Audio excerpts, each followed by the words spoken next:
Ce face-à-face avec son vrai Premier ministre, voici 5 ans que Jacques Chirac en rêvait.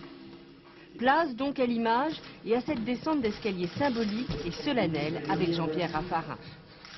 Place aussi au sourire, chacun savoure le moment. Dans la salle du Conseil, 27 ministres et secrétaires d'État les attendent.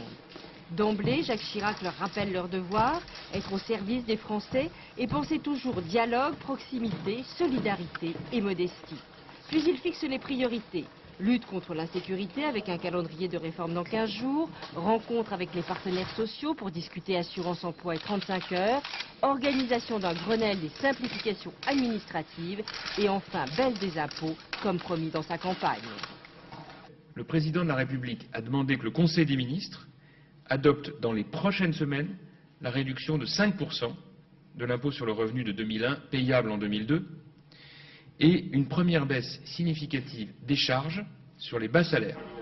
Pendant ce temps, le protocole marque la place de chacun sur les marches du palais pour la photo de famille, tradition oblige. Et chacun de repartir en cortège vers son ministère, la mine sévère, l'air concentré, comme de bons élèves. C'était studieux.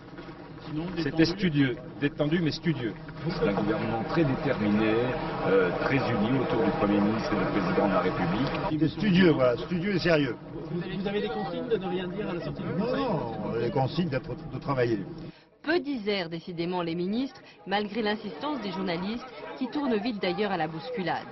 La consigne est sans aucun doute à l'action, pas à la palabre, et à une action que le président veut rapide et efficace à 1 mois des élections législatives.